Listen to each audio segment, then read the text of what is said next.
Angeline A. Zanyo. I'm Bea Balanbeba. I am Tia Maria Andrade. Christine Joy R. Tablaras.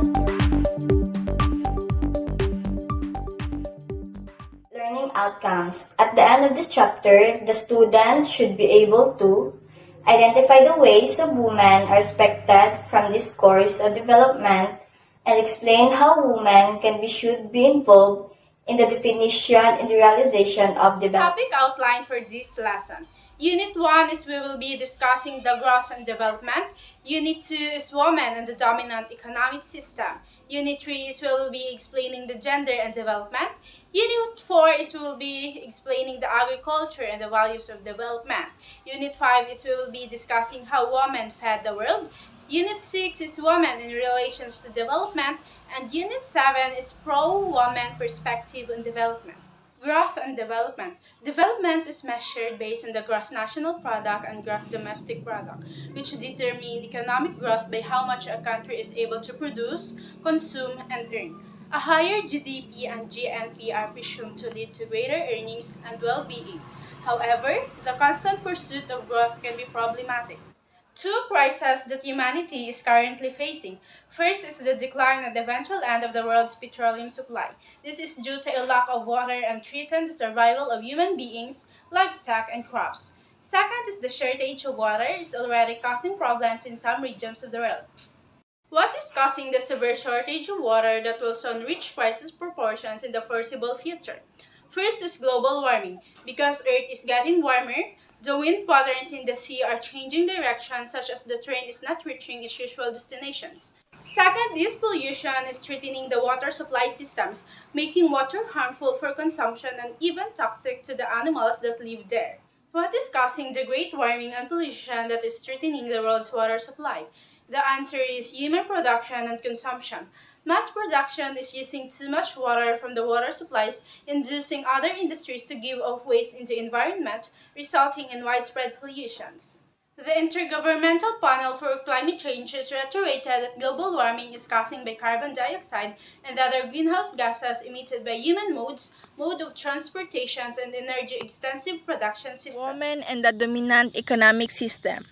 The pursuit of economic growth and development is causing vast ecological destruction and is not benefiting the majority of the world people, especially for women.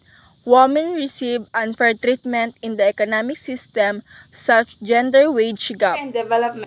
The dominant economic system prioritizes consumption, income, growth, and personal wealth over relationship, community, and fulfillment. Agricultures and the values of development. The agriculture industry is dominated by large corporations that prioritize profit over ecology. They use genetically modified livestock and crops that require artificial fertilizers and pesticides, leading to pollutions and reductions of biodiversity. Small farmers struggle due to high input costs, while multinational corporations hold a monopoly on inputs and dictate buying prices. Maintaining biodiversity is crucial for sustainability and the fight of climate change. How women feed the world. Women are known keepers of biodiversity throughout the world. The role of women in preserving biodiversity through small backyard farms in Africa, Asia, and Mexico.